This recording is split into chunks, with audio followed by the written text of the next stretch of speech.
Welcome to Macroscope. Today, we're going to talk about the silent shift from ownership to permanent renting, where inflation, debt, and easy money are quietly restructuring the economy. We are examining how central bank policy, rising prices, and financial incentives are pushing ordinary people away from owning assets and toward a life of endless payments and dependency. Imagine a world where you do not own the house you sleep in, the car you drive to work, or even the device you are holding right now. Imagine a reality where every aspect of your life is a monthly subscription and everything you use belongs to a faceless corporation. This is not a scene from a science fiction movie set in the distant future. It is the economic reality unfolding across America right at this very moment. Travel back in time to a quiet American suburb in 1960. You can picture the scene with fresh-cut grass and families gathering in backyards that they actually owned. In that era, a local baker or a factory worker could pay off a home mortgage with just 3 years of their annual wages.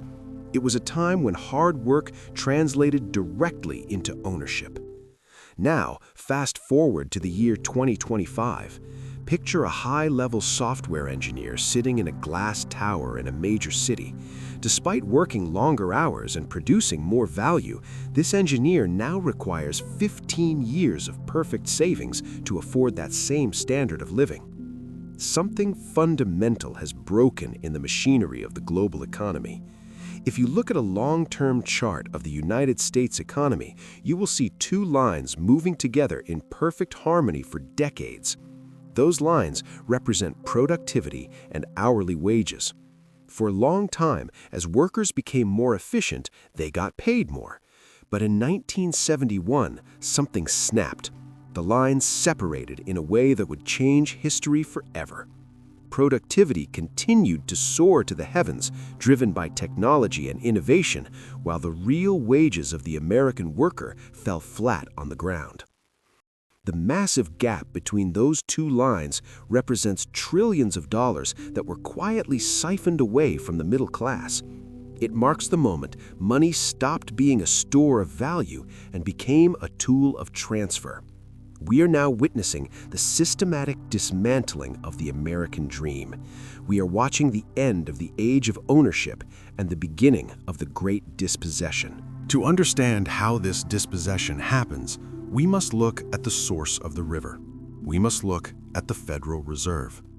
When the news headlines announce that the central bank is injecting $40 billion into the economy, many people imagine a rain of banknotes falling on every citizen equally. But that is a dangerous illusion. The new money does not appear in the mailbox of a school teacher in Ohio or a nurse in Texas. It does not help the housewife standing in the checkout line worrying about the price of eggs. Instead, that money appears instantly on the glowing screens of the largest financial institutions in New York.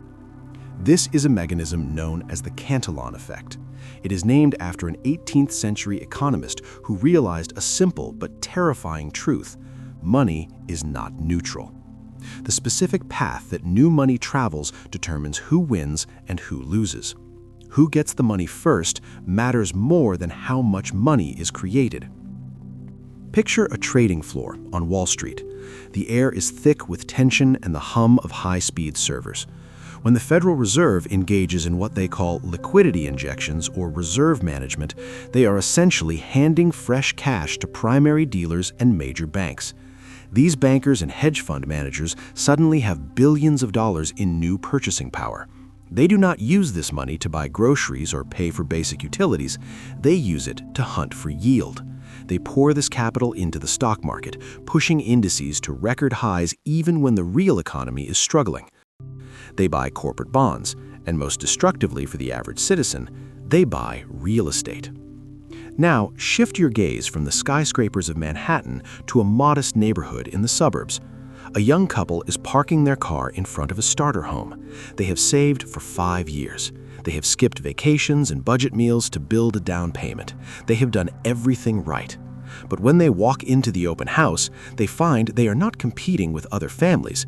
They are competing against a wall of capital that originated from the central bank. The price of the house is bid up higher and higher until the couple is forced to walk away. The money printed by the central bank inflated the asset price before it ever reached the wages of the working class. By the time this new money finally trickles down to the rest of the economy, it has changed form. It is no longer an opportunity, it is a burden. When the money finally circulates to the local mechanic or the restaurant server, it simply manifests as higher prices for survival. The wealthy received the money when it had high purchasing power and used it to buy assets. The poor and the middle class receive the money only after prices have already risen. This explains the great paradox of our time.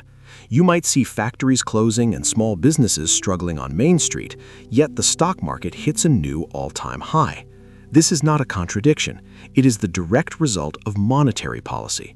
The system is designed to inflate the value of assets held by the rich while devaluing the currency held by the poor. Therefore, we must redefine how we think about inflation. Inflation is not merely the inconvenience of paying more for gasoline or milk. That is just the symptom. The true definition of inflation in this era is a massive, silent transfer of wealth. It is a siphon that sucks purchasing power from the savings accounts of the middle class and deposits it into the asset portfolios of the elite. If you hold cash, you are the victim of this theft. If you hold assets, you are the beneficiary. This is not a bug in the system. It is a feature. And it is this feature that has turned the housing market into a casino where the chips are free for the house, but expensive for everyone else. The river of cheap money created by central banks does not simply evaporate into the atmosphere. It solidifies into concrete, timber, and land. In the past, the primary buyer of a single-family home in America was a family looking for a place to build a life. Today, that buyer is increasingly likely to be a limited liability company managed by an algorithm. We are witnessing the industrialization of the American neighborhood. To understand this transformation, you must look at the giants that have entered the arena. Companies like Blackstone and other massive private equity firms have fundamentally changed the logic of housing. For decades, Wall Street viewed residential homes as messy and difficult to manage. It was hard to fix a leaking roof in Ohio when your office was in New York. But technology and cheap capital changed the equation. After the financial crisis of 2008 and accelerating wildly through the inflationary period of the 2020s, these firms realized that housing was the ultimate inflation hedge. If the dollar loses value, the house retains it. If the population grows, the demand for shelter is non-negotiable. Consider the experience of a man named Mark standing on the steps of a county courthouse in a sun-drenched suburb of Phoenix. He has a pre-approved mortgage letter in his pocket, damp with sweat. He is trying to buy a foreclosed home, a fixer-upper that could be the entry point for his family into the middle class. The auctioneer starts the bidding. Mark shouts out his price, feeling a surge of hope. But then, a man in a sharp suit, standing quietly in the corner, raises a finger. He does not check with a spouse. He does not worry about the inspection. He offers a price significantly higher, all cash, closing in 24 hours. Mark cannot compete with a checkbook that runs deep into the billions. The gavel falls, and the home disappears into a corporate portfolio. Mark gets in his car and drives back to his rental apartment, unaware that he just lost a battle against a sovereign wealth fund. This scene repeats thousands of times a day across the Sun Belt. In cities like Atlanta, Charlotte, and Phoenix, the statistics are staggering. In certain zip codes, institutional investors have purchased more than 30 to 40% of the available housing stock. They are not buying these homes to flip them for a quick profit. They are buying them to hold forever. They're turning entire communities into permanent rental zones. When a single entity owns a significant percentage of a neighborhood, the rules of the free market begin to distort. They gain the power to set the floor for rental prices. If a family cannot afford to buy because the investors have driven up the purchase price, they are forced to rent. And who do they rent from? Often the very same entities that outbid them. It's a closed-loop system designed to extract maximum yield from the monthly wages of the local population. This strategy is often wrapped in a narrative of convenience. Marketing brochures from these firms speak of a leasehood society or the flexibility of renting. They suggest that ownership is a burden and that renting is a modern freedom. But this is a calculated rebranding of serfdom. When you look at the balance sheets of these mega corporations, you see clearly what they value. They refer to these homes not as communities, but as asset-backed securities. They view the tenants not as neighbors, but as recurring revenue streams similar to a software subscription. The operational efficiency of these new landlords is clinical and cold. Gone is the local landlord who might wait a few extra days for rent if you lost your job. In his place is an automated system that issues eviction notices the moment a payment is missed. Maintenance requests are routed through call centers thousands of miles away. The human element has been stripped away, leaving only the financial imperative. The rise of the corporate landlord marks a profound shift in the social contract. For 2 centuries, the United States built its stability on a wide base of property owners. Ownership gave people a stake in their community and a buffer against economic hardship. By transferring millions of homes from individuals to institutions, the economy is reverting to a feudal structure, where a small elite owns the land and the vast majority toil to pay for the privilege of existing upon it. The for sale signs are disappearing, replaced by for lease, and with them goes the primary vehicle for wealth creation for the average family. The psychological weight of this economic shift falls heaviest on the shoulders of the younger generation. Sociologists have begun to label them Generation Rent, but the title hides the deep emotional scar tissue forming beneath the surface. For thousands of years, the concept of a home was synonymous with a sanctuary, a place where one could retreat from the world and build a future. But for millions of young Americans today, a home is no longer a fortress. It is a temporary service that can be revoked at the expiration of a 12-month lease. This lack of permanence is rewriting the script of human life. Walk through a modern apartment complex in a bustling city. Behind the thin walls, you will find couples in their 30s who are delaying marriage. You will find empty spare rooms that should be nurseries, but instead remain storage spaces. The hesitation to start a family is not merely a cultural shift or a desire for freedom. It is a primal reaction to instability. The nesting instinct is powerful, but it requires a nest. It is terrifying to bring a child into the world when you know that a landlord could force you to uproot your life with just 30 days of notice. The birth rate is crashing not just because children are expensive, but because the parents feel like guests in their own lives. The fragility of this existence is compounded by the new technology of extraction. In the past, a rent increase was a negotiation between a human owner and a human tenant. Today, the price of shelter is dictated by yield optimization software. Imagine receiving a notification on your phone at 2 in the morning. It is an automated email stating that your rent will increase by 20% next month. This figure was not calculated based on the landlord's rising costs.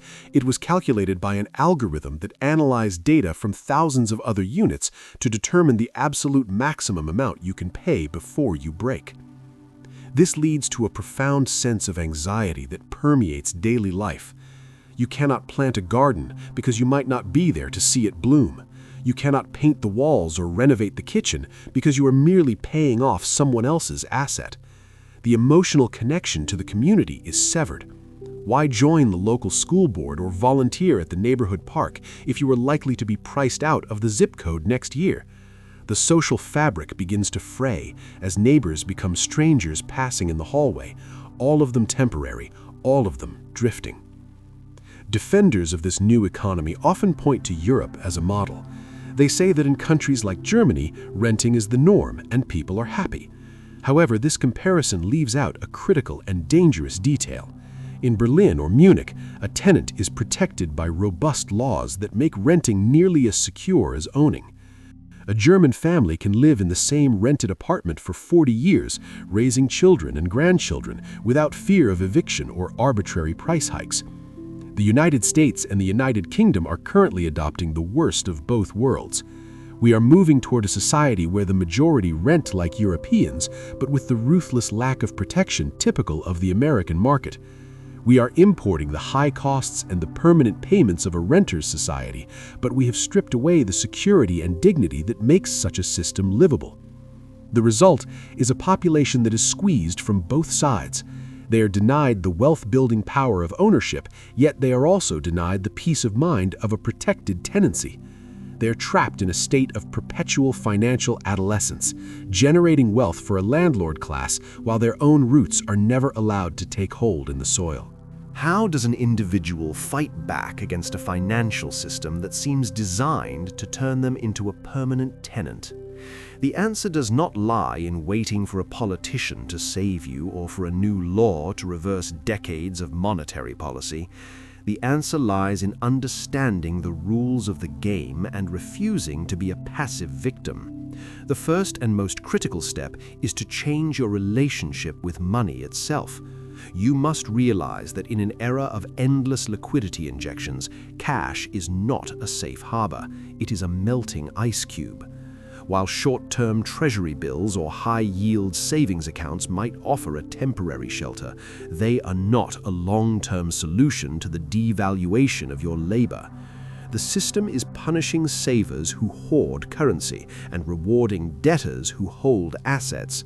Therefore, the strategy for survival is to convert your depreciating currency into hard assets as quickly and responsibly as possible. This is the only shield against the Cantillon effect. You must own things that cannot be printed by a central bank committee. This does not mean you need millions of dollars to start. It means shifting your mindset from consumption to accumulation. Look for assets that have finite scarcity. Gold and silver have served this purpose for 5,000 years because they are the ultimate hedge against the debasement of paper money. Look at real estate not just as a dream home, but as a defensive fortification. Even a small condominium or a plot of land in a developing area is a stake in the ground that institutional investors cannot easily take away from you. Look at the stock market not as a casino for gambling on hype, but as a way to own a piece of productive businesses that sell essential goods like energy, food, and materials. These are the assets that float when the tide of inflation rises, while cash is left to drown.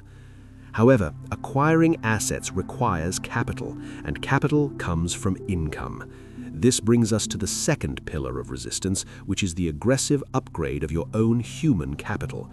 We have seen the chart where productivity rises while wages stagnate. To escape this trap, you must become an outlier.